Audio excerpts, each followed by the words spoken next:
Genius League Smart Bytes powered by HPE. I'm Mel Collins, Senior Manager of Brand Programming at Evil Geniuses, and will be your host for our LCS Summer Recap conversation this evening.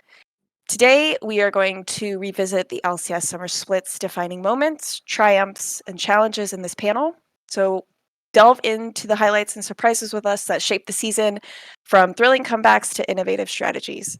Our panel members will be answering questions from the audience, so if you have a question, feel free to drop it in Twitch chat. We are honored to have our partners at HPE present the entire Smart Bytes series. HPE is the official data insights partner of EG and is working with our coaching staff to create AI and machine learning tools to analyze gameplay and evolve team strategy. We've worked with them to show our fans more data and insights, and their logo is proudly worn on the shoulder of our jerseys. Stay tuned for a lot more exciting things from our partnership with HPE, but for now, let's introduce our three special guests. We have Kelsey Moser, LCS Head of Coaching Staff, Michael Beora Skriloff, our League of Legends analyst, and Revenge, our League of Legends top laner. Welcome, everyone. Super excited to have you all here today. So I just want to start off with some introductions. Mike, do you mind starting us off and letting us know your title and a summary of what you do here at EG? Yeah, hi. My name is Mike. I go by Beora. I am an analyst for our LCS team. A lot of what I do is I create tools for the team. So if they need certain stats or data, I try to, write code in Python and create spreadsheets for them. Or just, if, for example, they're looking to scout a player, they need VODs. That's a lot of what I've been doing recently. Whatever the team needs, I'm here to help. Awesome. Kelsey, turn it to you. I'm head of coaching staff. Basically worked with Razvan very closely to coach the team. Transitioned basically from heading a coaching staff, but since we kind of downsized our coaching staff, I most just helped with the coaching. So Yeah, awesome. Revenge, I don't know if you really need an introduction to your job, but let's go for it. Yeah, I play at the top lane for the LCS team on EG. nice. Awesome. For the League of Legends. Amazing. Yeah, so I want to talk more about how you all came to your current positions here. So Revenge, we can start with you. If you just want to share a little bit about your background and what led you to joining, competitive esports, and then of course EG. Okay, so I always played League. I started playing League when I was 12, and I hit Challenger when I was 13, and I was my high gosh. elo for a very long time. Yeah, and I got scouted by people when I was 17, and I actually went to school for a few years, and then I got another opportunity to go out and play pro, so I joined it, and I played in the Academy League for 1 year, and then I've been playing in LCS for the last 3 years. Yeah, you've had for someone so young, you've had a pretty long, I guess, esports career. So I'm just curious, what had stood out to you about EG specifically when you're looking at the esports ecosystem? Well, EG always, I mean, for the last 2 years, I feel like they've been doing really well in LCS, and I feel like they always just they're just a team that wants to win. So that was really what drew me the most to EG. That's true. I think there's every single person at EG is super, super competitive, which I just find so interesting. But yeah, Mike, I'm gonna switch it over to you. Do you mind sharing a bit about your path to EG? Yeah, sure. So I have a weird path to esports in general. I actually was a music teacher for 6 years. Um, and during that time, I didn't really play that much games in general. When I was younger, I played StarCraft at a decent level. Um, and by the end of my teaching, I started getting into League, and then kind of started coaching teams and working with them from little plat leagues all the way up until Grandmaster Challenger leagues. And then while I was doing that, I was building up a portfolio as an analyst, and then I got picked up by CLG, and we don't really talk about that. And then after that, I came to EG. And the reason why I really wanted to come here is because, well, in the beginning, I actually really wanted to work with Kelsey, and then I came here, and then Kelsey left to go to Riot. And so, I mean, I was still happy to be here, obviously, but now Kelsey's back, so that's been pretty fun. That's so I feel like in all the times I've talked to you, I didn't know that you had started in StarCraft. Well, I wouldn't say I started in StarCraft. I just played. I mean, that was like the Yeah. first game that I played at a relatively high level. Yeah. Which was like Um, way back in Wings of Liberty. so Revenge hit Challenger when you said 13, right? Okay. So Beora, what's the highest highest rank you've ever We don't need to go there. We don't need to do that? Next question. All right. Yeah, Kelsey, do you mind just sharing a bit about your background? Yeah, sure. I was a journalist for a while, mostly covered the Chinese league scene. Then went into coaching around 2018. Ended up at EG. I would say the main reason I came to EG was in 2021. We were pretty much focused on a deep development pipeline and promoting internally. So that was something that kind of appealed to me about the program philosophy at the time. Yeah. Yeah, thank you. Yeah, so to that end, can you just provide any insights, into this summer split that just happened? So we're talking any key strategies or coaching approaches, that contributed to the team's success this past summer split. Yeah, I mean, this was interesting because I think we expected to over time have to improve, and we started out a lot better than we thought we did. So it became a lot more about maintaining momentum than like fully developing. And I think adapting towards, because obviously we started more in a meta with enchanters and take stop, and then having to adapt to more of a bruiser focused strategy and working on that, kind of developing that within context. I think letting the players like drive a lot of what they're comfortable with, especially when you're starting with a very, very new roster. It's important to kind of understand and trust the players in terms of like what they are going to be good at and figure out a good identity for the team to practice. So I think that was a lot of adjusting over the course of time and trying to find out what worked there. So that was a lot of, I don't know, I would say that was the main theme of the split. Yeah. I guess, was there any specific moment that really stands out to you from a coaching perspective?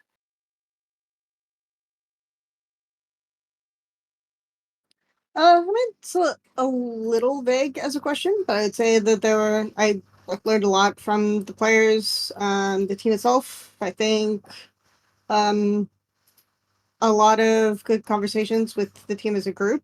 Getting feedback from the players. I think getting feedback from Revenge had a lot of good points in terms of like feedback in terms of how I should interact with the players. Those were all good moments for me this split. So. Yeah. I think kind of like the notable thing I think of when I think about our summer split was, the introduction of both Shaden and Armeo. So I'm just curious from your perspective as the coach, like how was that experience, and if there's anything that stands out to you about that. Yeah, I think it was sort of clear the different strengths and weaknesses both junglers had. There was a lot of, I think there were benefits to starting both in different moments. So for me, I think the thing that was like the most exciting about that particular interaction was just how well Shaden and Armeo actually got along behind the scenes. How well they supported each other. Moments where talking to them, they would actually say, no, put John in or no put Jay in. And then kind of like have each other's back along those lines and be talking about the jungle and learning from each other. So I thought that was something that I hadn't seen before that much on a 6-man roster, and most people in the league scene will tell you doesn't really exist. So I found like that kind of interaction between them and the way that they work together very rewarding. So Yeah, that's awesome. Yeah, Mike, I wanna turn it to you now since you're our analyst here. And your role, involves data analysis and insights from data. I'm just curious if there are any standout data-driven trends or observations you saw from this past summer split that kind of, really shaped either EG's performance or the team dynamic or yeah, what have you. I can't say like one specific thing, partly because I mean it's been some time, and I think most of the team did a little bit of a detox after the split because we hadn't really had a break in a while. So, Mhm. but I mean, just in general, to touch on kind of what Kelsey was talking about, not necessarily from a data perspective, but just from my own perspective, just seeing the team evolve um, throughout the split was really fun to watch. I think like she mentioned, you don't see a six-man roster ever. I think normally it doesn't work very well because it's just hard to get. I mean, whether or not it is a personal thing, it's always going to feel personal if you are sat for someone else to play. It's Right. just always going to be like that. So the fact that both of our junglers were able to get along so well was huge. I mean, I thought that that was one of the most memorable things for me from the season, and also seeing Revenge really get to shine. I don't think that he had that opportunity as much on uh, Immortals, and I think that this season he popped off, and I was really Mhm. excited about that. So I don't know how you feel about that, Mo, but Yeah, I guess. Um, oh, Oh, you go can go ahead, ahead. Mo. Sorry. Yeah, no, it was I mean, you can go first because I'm guessing you're gonna come to me next. I don't want to like Yeah, yeah. over I talk mean, I about was it. gonna say, like, since we're talking about the whole six-man roster, when you were coming into EG and you heard, okay, we're doing a six-man roster, two junglers, like, what was your perspective? What were your immediate thoughts about that? I mean, I had some reservations about some things. Like, I knew that like a lot of the things did come to fruition, like some of the issues, but they weren't too big of issues. I think that they were handled decently well. Like, I think that sometimes it's going to be hard when to decide who should play and who shouldn't play, and also it's like, as Kelsey said, we were like a brand new team, so it's not like we had structure within our team already. We were also a new staff. There wasn't like it wasn't like we came into the split with like immediate structure, and to have roster swaps or like splitting practice time, like that worried me. Mhm. But I feel like a lot of our players clicked together really well, so we were able to actually build up structure really quickly with the players and the staff, and I think that that put us in a good spot Yeah. with the six-man roster. Yeah. I mean, to kind of build off of that, I guess, I'm curious if there's any more, challenges that looking back on the split you kind of reflect on.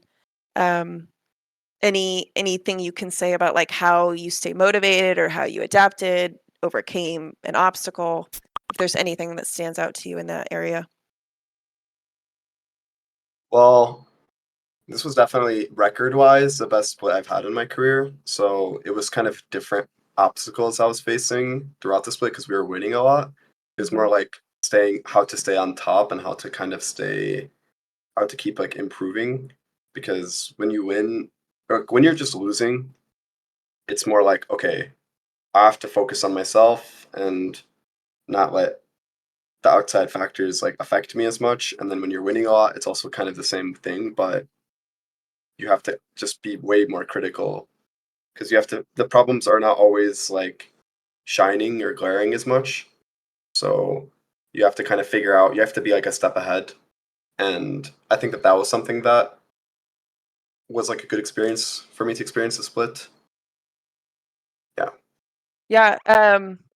Now I'm just curious because, like you talked about, the record that we had this past split. Was there any game in particular, like a winning game, that you think back on and you're like, that was awesome? um Actually, week one, game one, when we perfect gamed NRG, that was such a cool game to play. Yeah, that was amazing. I think we were all watching in the office, and it was like we're just trying to not talk to each other because we didn't want to jinx it.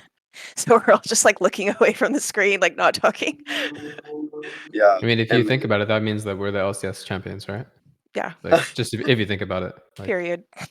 Jojo and I weren't playing Gragas for a long time, and then the walkout happened, and we had an extra 2 weeks of practice, so we just started both spamming Gragas. And then we ended up playing like Scion Gragas on stage, and that wasn't really something that we played that much in scrims, but we just pulled it out on stage, and we played like Viego jungle. I don't think we ever played Viego jungle with Armeo. No, And that then we was just the first time I played it with yeah John. So. yeah, Wow. and then we just Yeah. perfect game them. Like that was I don't know. It was really a good time afterward. Well, I'll just say recently I first time Viego in an ARAM, and yeah, we didn't perfect game. We didn't perfect game. That's all I'm gonna say. You know what I would Uh, say about that is yeah. that when you have so the team that we come into the split, and I would say expectations from the community were pretty low. I don't know if you guys would agree, Kelsey and Revenge. Like having that perfect game as the first game, so huge for morale for the entire year. Like if you're in scrims, and even if scrims are going well, if you go on stage that first game and it's a loss, you know, if it's like a decent loss, that's like a big hit. But if you go in and you perfect game that first game, that's like, oh, we can win this whole thing. Like, you know, did you feel like that was true or?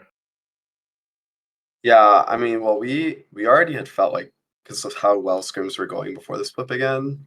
Right. Or I mean, there was like shaky moments, but they started to go really well toward the start of the split, like at Mhm. the end of like the long off season or like the long off season.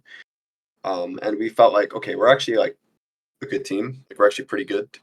Right. So we were hoping that it wasn't just scrims. And then Right. when we started to beat the top teams, it was like, okay, we're actually good. Yeah, exactly. Yeah. Yeah. And the first game did help with confidence a lot, that's for Mhm. sure. Yeah. Yeah. Yeah, thank you. Mike, I wanna, I guess, turn it back to you here. Because like we said, you're an analyst, which often plays a crucial role in helping the teams adapt to evolving metas. So how did you and the coaching staff navigate shifts in the meta during the summer split? Well, I don't know how much of like I'm allowed to say about the actual schools, but like a lot of it would be situations where it would be like, hey, can you create something that can help us see, you know, um, like what people are counterpicking X pick with in this region, and so I would make, you know, I'd put the data together and then make a spreadsheet so that the coaches can see like, oh, this is what they're picking in, you know, on this patch in this region, and they can you know mess around with it and check different champions. You know, Kelsey and Razvan were using that throughout the year, and then also just having like information available to the coach so that they can make the decisions, because there's not really many situations where I'm going to be like, hey, the meta is changing like this, because like I'm not like in scrims with them. I'm not, you know, you can't just bust out picks without testing them, right? So a lot of it was just me giving the information to the coaches so the coaches can then make those informed decisions. That's a lot of where my role comes in. I don't know if you'd agree with that, Kelsey. Yeah, I think also just kind of a lot of the tools we focused on were specific to scouting. So mentioned ward positioning, things like that, and then having it back and forth in terms of like what was so there what the players would use, what we could use, things like that, and then just Mhm. have an evolving relationship over the course of this one. So yeah. Yeah. Yeah. I mean, has there ever been a time, I guess, where Mike is coming to you and he's like, here's the data, here's what, it's suggesting, and you as the coach are like, absolutely not. Not really. Honestly, if anything, it would have been nice if like Mike to hear more from Mike, because I know he's spending a lot of time outside of our bubble. And if Mike wants to come in and like be a bit more, like have a bit more opinion, I would always welcome that. But I know that he's busy and working on a lot of stuff. So and isn't just primarily working on League, isn't only working on League. So, but if he ever has opinions, I'm always down to hear more of those opinions. But he does a very good job of just like providing information and data and things like that. So, good times. All right. Well, Mike, now you have the floor for whatever your hottest take is on, on the data on the season. Listen, I've been hearing whispers of Yumi jungle. It's like a double jungle strategy, so they both take smite, and then I'm just saying next season it could be really big. Yeah, we got you. Yeah, thank you. So yeah, you were all, mostly at the forefront of the action during Summer Split. So I'm just curious as we kind of wrap up talking about Summer Split in general, if there were any other memorable moments or perspectives you had, that kind of influenced your performance this year. I will give that to, I guess, Revenge. Any like memorable moment that influenced? Yeah, besides perfect gaming NRG, it's like the second most memorable moment. You know something I think about, and I wouldn't say it's like the craziest moment because I think the enemy team was making some goofs and gags, but that one Aatrox like circuit where you ran all the way from bot lane to mid lane. Yeah. Do you remember what I'm talking about? That Yeah, sticks no. out in my head. That was so fun to watch. Actually, it would probably be that same game. Yeah. Game 5, at the very end, I knew we were winning, and the team was like 1v5ing JoJo bot lane after we got Baron. And then I said in comms to JoJo, I said, let's 2v5 them, let's 2v5 them. And then I TP'd in, and we actually 2v5 them. And I don't know why it was. I always think about that play whenever I think about the season because it's like, it's so funny. It felt like a solo queue game. And I never felt like I never thought I would tell my teammate, let's 2v5 the enemy team in a game 5 playoff game and actually do it, So that comes to mind. That was fun. And then also, I was playing Scion. This is week 2, I think.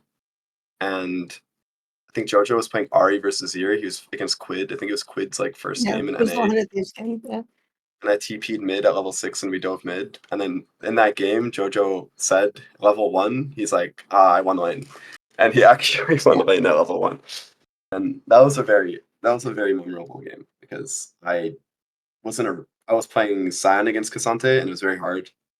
That matchup is not very good for Sion, but after that mid play, my team was just winning so hard that it was kind of like I was like, wow, I've never felt that in my career. Like, I mean, and that's a huge play to try to make too. That's not like you don't see it very often, So that's big. after that play, it felt like, oh, the game's over and I'm just Yeah. getting carried now. And I haven't felt that.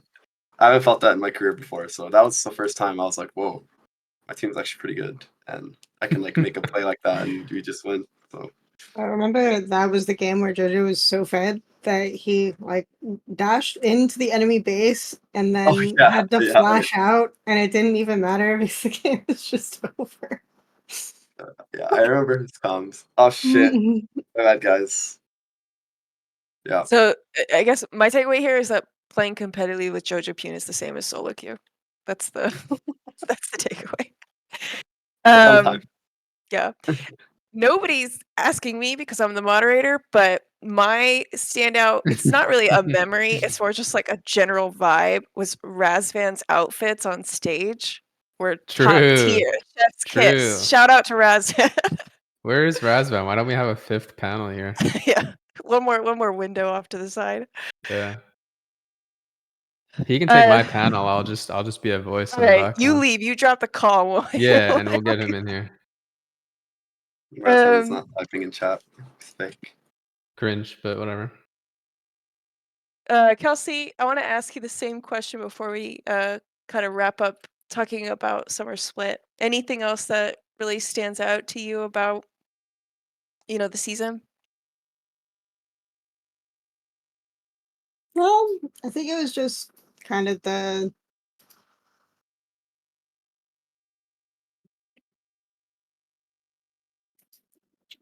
there's any specific game moments, I guess it would be like some of the game moments that stood out were just ones where I think it was like the last week of the split, where Shaden was subbed in, and just a lot of the energy and the momentum and just like the way that JoJo was screaming for, like, give me the stats, give me the stats, I want the MVP. Like those types of, like that kind of energy was always just fun, like when the team was having fun, when everyone was kind of forgot that there was so much pressure, or that we were trying to win so much, or that we were under conditions of just listening to the comms of the team and all the players when they were enjoying themselves, and when the momentum was good and everyone was talking well, that kind of stuff was just, those were the moments that I enjoyed the most. So yeah. Who's the loudest in comms? Is it JoJo? It's for sure JoJo. I don't really think there's a competition here. Yeah. Sometimes Mo would get a bit hyphy, so he's probably second loudest. But yeah, JoJo's really hard to compete with if we're talking about loudest in comps. So Yeah. Awesome, thank you. Yeah. So before going on to our next questions, I just want to take a quick pause to welcome anybody who's just now joining us and tuning into Smart Bytes powered by HPE. And we would also like to thank our official data insights partner, HPE, as the series would not be happening without them. So thank you. So yeah, at this point in the conversation, we're looking at Worlds, which I think we're less than a week away from at this point.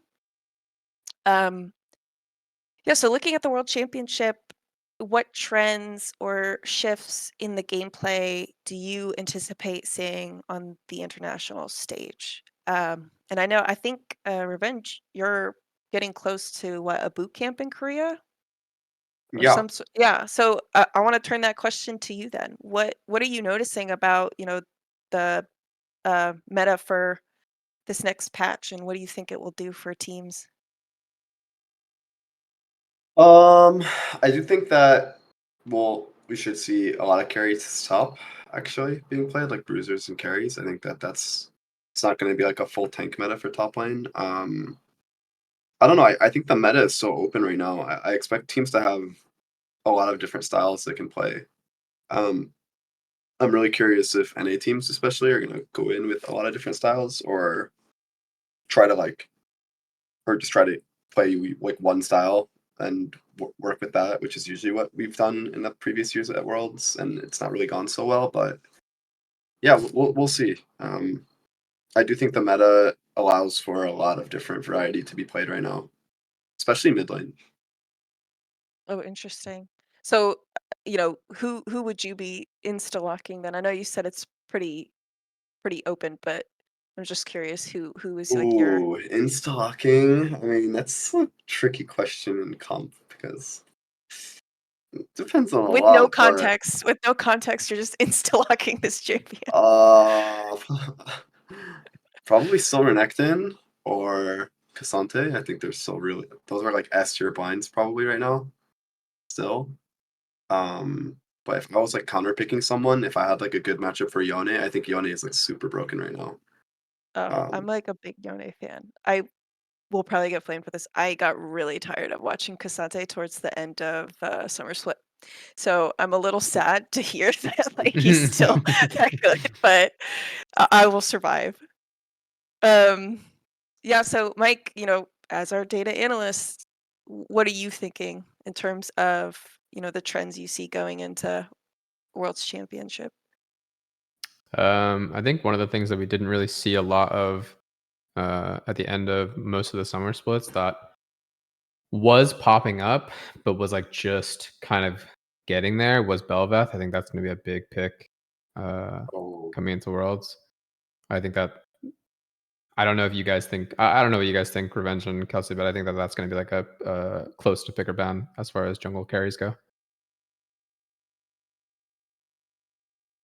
Yeah, I think Belveth is still kind of a specialized champ in terms of like who will play him, but I do think there are definitely junglers like even Kanavi who've played him in comp already.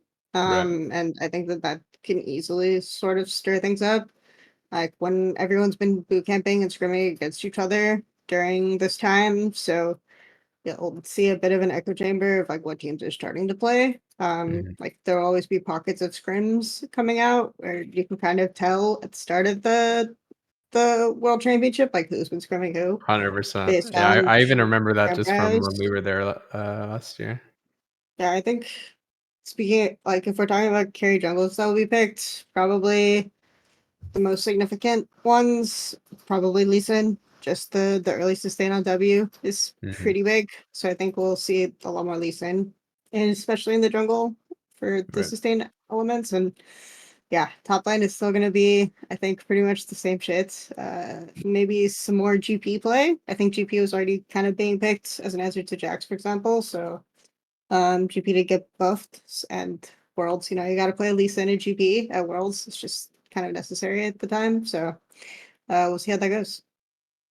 Yeah, has there ever been like a competitive meta where Belveth was like super prominent? No.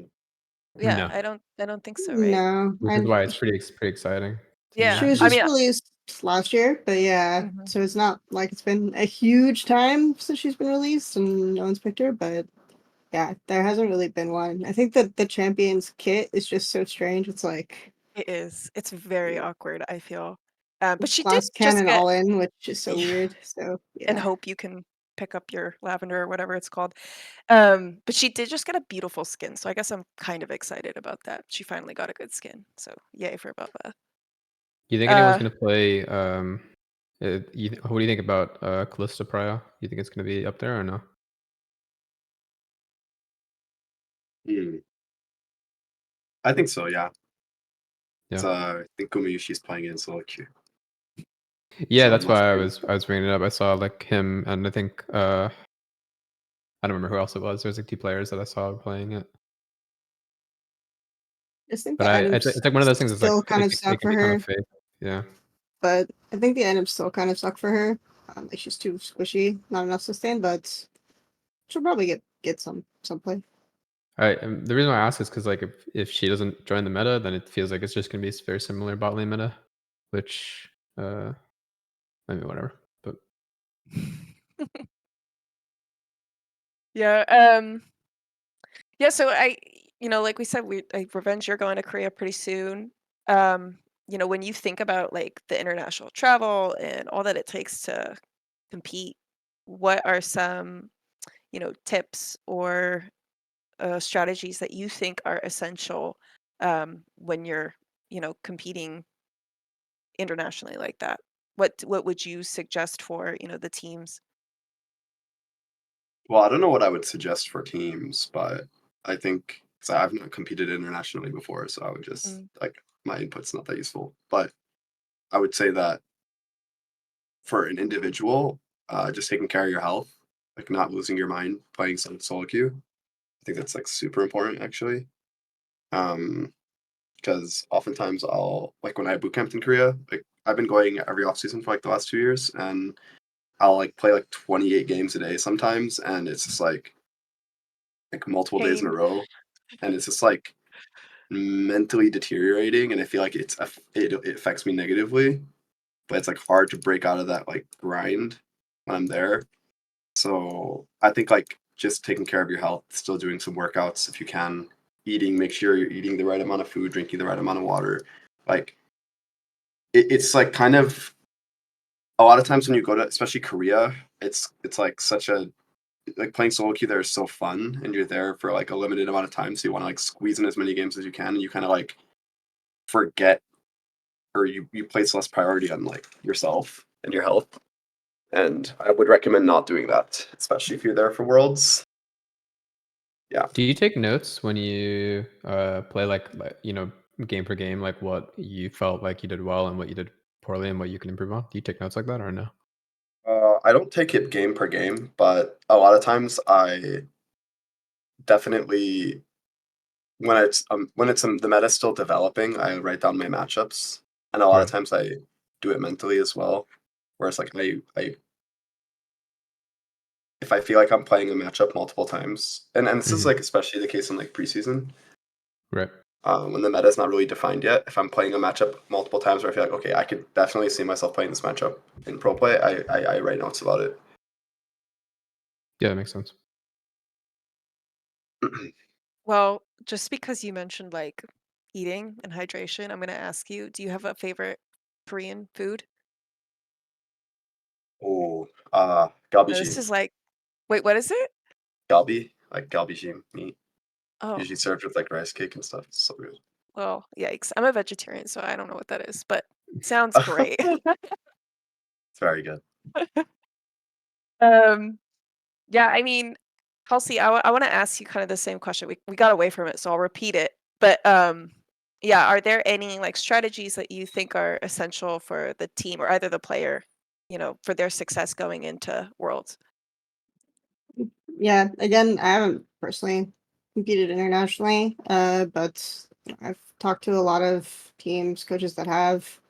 One thing that a lot of times they take away from is just similar to what Revenge said, which is like take time to actually kind of look around at what's going on, like take a break, especially if you're on a doing really poorly in scrims, right? If you're doing really poorly in scrims and it's not going well, make sure you just have a mental reset time, so that you can kind of go back to it. Because one thing that happens a lot is, especially if you're an NA team or a minor region team and you go to this event and you immediately want to scrim like the best teams available, and all the things that you're used to working really well domestically don't necessarily work.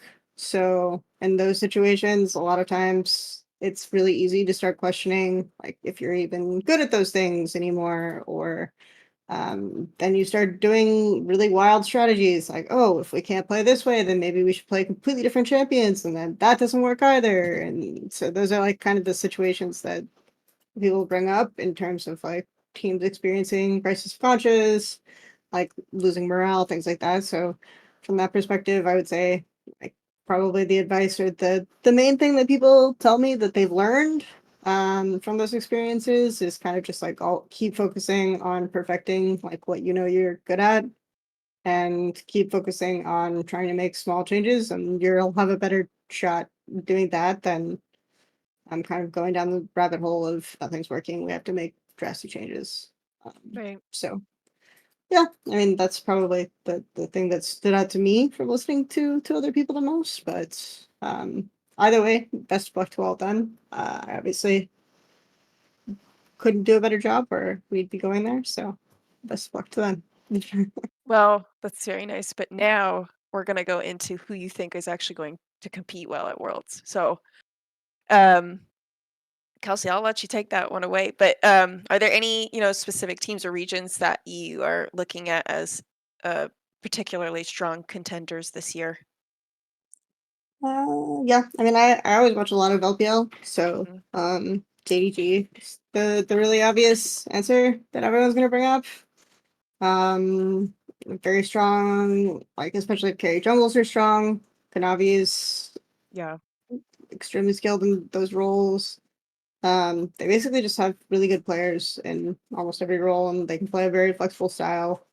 Um, so yeah, I mean JDG is the really obvious answer. So um, You think but LNG competes with them on a good day, or it's just going to be if they? I mean, assuming that they're in the same form that they were not in during. not. I mean, I don't really necessarily think so. I think LG is like a very streaky team.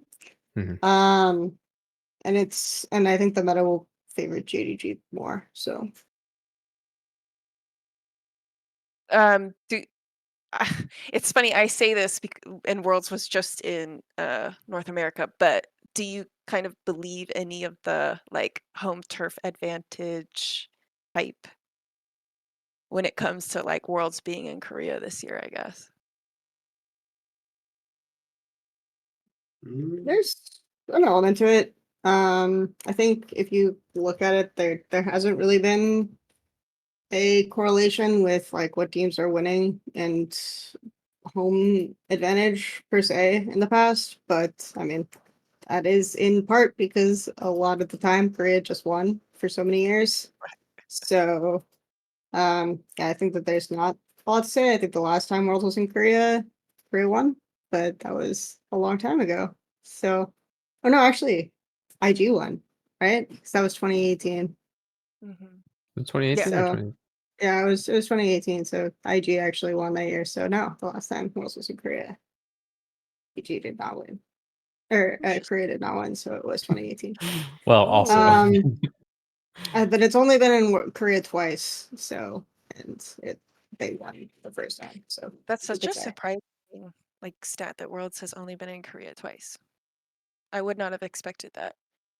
Since it was in NA for the first 4 or 5 years, Right. it's not that surprising. Yeah. Yeah, Revenge. I guess I'm gonna ask you the same question, but if you're gonna say JDG, you might have to think of a standard answer. What teams or regions are you kind of looking at this year for Worlds contention? For actually winning it all, Winning the whole thing. Oof. I mean, Or even a I'm dark looking- horse. I mean, because I think that most people, I mean, maybe you disagree, but I think most people are on the JDG hype train. So I don't know. I'm on the JDG hype train. I'm also on the potential Gen G hype train, but I honestly want to see. As yeah. I just want to see how NA does this year. I'm gonna be honest. I'm actually pretty invested to just see how well we can do. Even if we lose, I want to see how hard we'll lose, and I want to, I'm always very interested in NA's performance. I don't think we're competing for the title or anything, but it's always fun to see how well we are comparing to Europe. Even in the games we are versing the Eastern teams, it's I want to see how we're losing if we do lose, or obviously I do think that we can win. There's still a chance we can. There was that one year where LPL heavily underperformed in groups. It can happen. Group stage games are best of ones, so. I'm just curious to see how we'll do. And actually, NA's best performance at Worlds was in Korea in 2018. Oh my gosh, the copium. Cloud9 made it all the way to semifinals. They beat a Korean team 3-0 in quarters. That is good, Copium. True. And that was when Korea completely shit the bed that year. So that was a good time. Love that for them. Yeah, I guess when we're looking at the NA teams, how are we thinking they're gonna stack up against each other, against the world?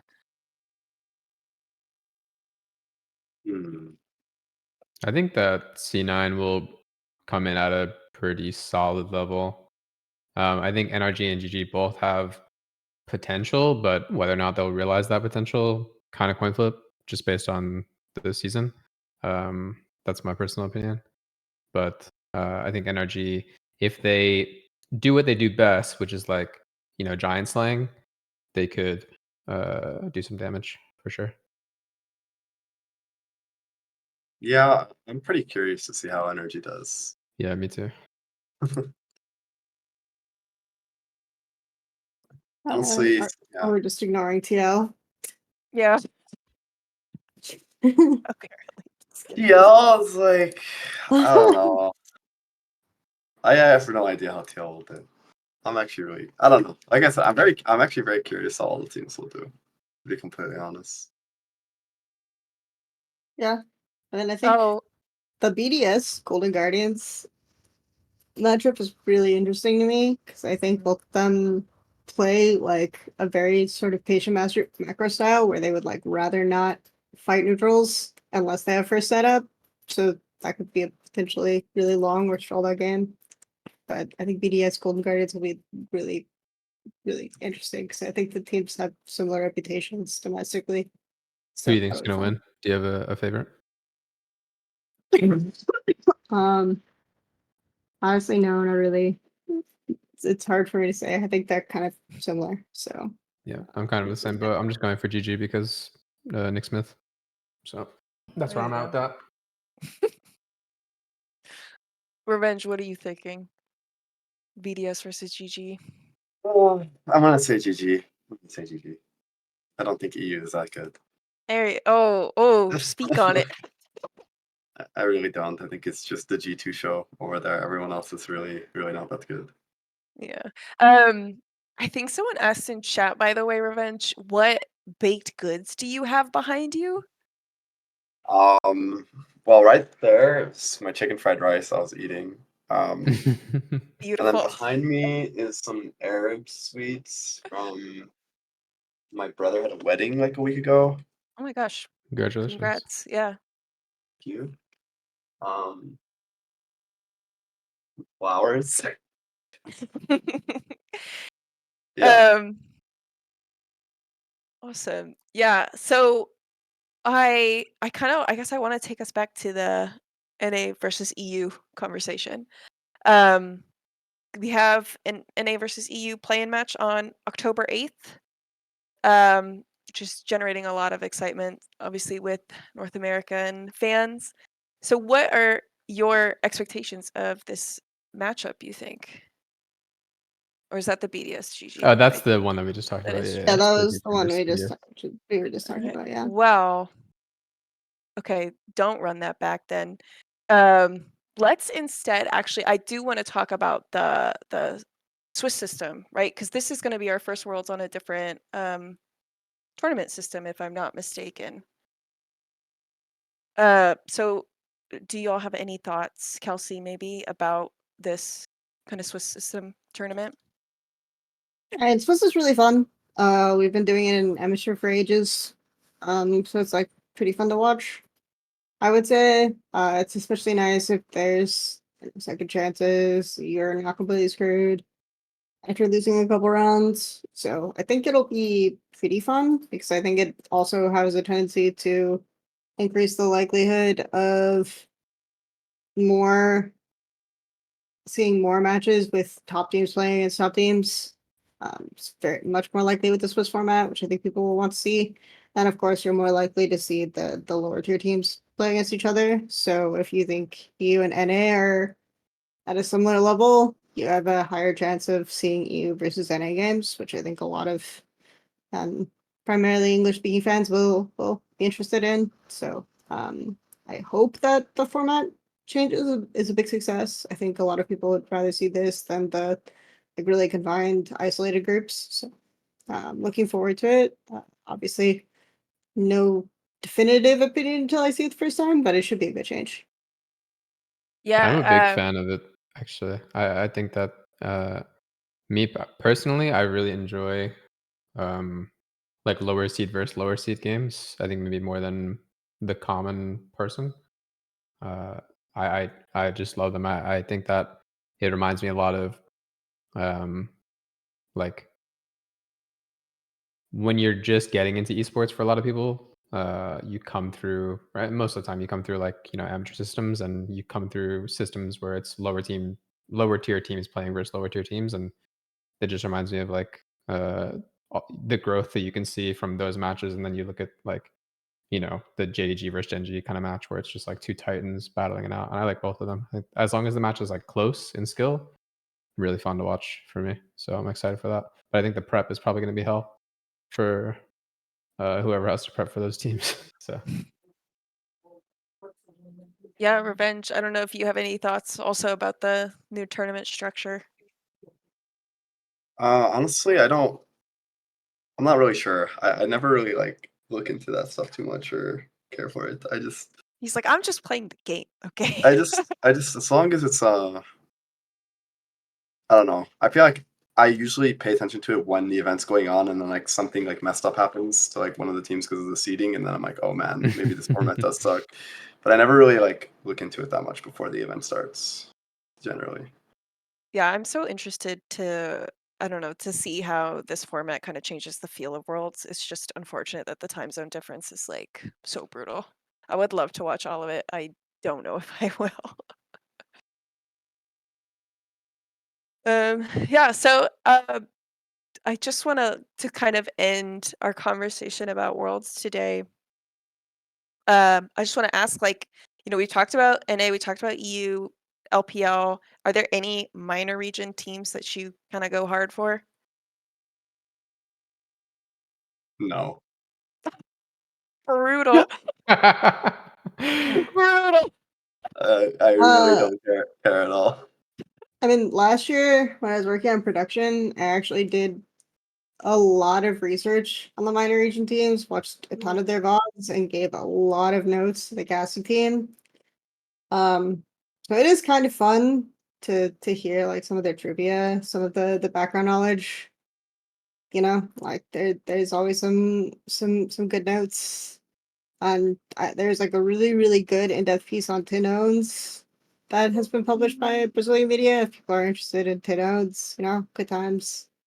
Like Kiaya has a very interesting story from GAM in Vietnam. Like he role swapped for mid, stuff like that. So there's a lot of like very fun stories. If you ever watched Academy, Jimian from 100 Thieves Academy, he's gonna be playing for PCS. Good times, good Oh, time. wow. I Yeah, didn't know that. yeah. I mean, he only came for a year to NA, so he's gonna go back. So he went back. He actually was the PCS rookie of the year, and then he went back to PCS to play. Now he's gonna be at Worlds, so good for him. So there's some fun stories for the teams if you want to get into them. Like it's always cool to hear some things like obviously that the same players who were there last year are not here this year all the time. So Well, unlucky, but yeah. Utapon actually is now a top laner, which that's a fun one. Utapon yeah, when did is that happen? been playing for DFM this because EV went to EU, so Utapon swapped to top lane. But Wow. And that's been happening this entire year? aside from Faker, Utapon has been on the same team longest of any player at Worlds. He's been on DFM basically since 2014. Faker's been on D1 since 2013. So very Wow. legacy player. He's been to Worlds many times. Had a lot of domestic success. So there's a lot of fun stories if anyone likes them. But yeah, otherwise, like I'm always kind of rooting for the underdog a bit. It's always cool to hear a little bit about players and teams that you don't normally follow. So that's always like the fun part of Worlds, I think. Even though I don't necessarily care that much about how they play League of Legends, it's always cool to see like if there's an upset option or to hear some of the stories of those players and how much work and how much effort that they put into the game. It's always very exciting to kind of experience just for a little bit. So I do like watching play. I know. I That's love kind of that. how I Yeah. approach it too. Like, even if the games aren't crazy high quality, if Brazil is in the match, it's going to be a banger. So that's how I view. Like, I just love. I mean, they're not just the players in the game itself, but the fans are just crazy. So I love that about Worlds.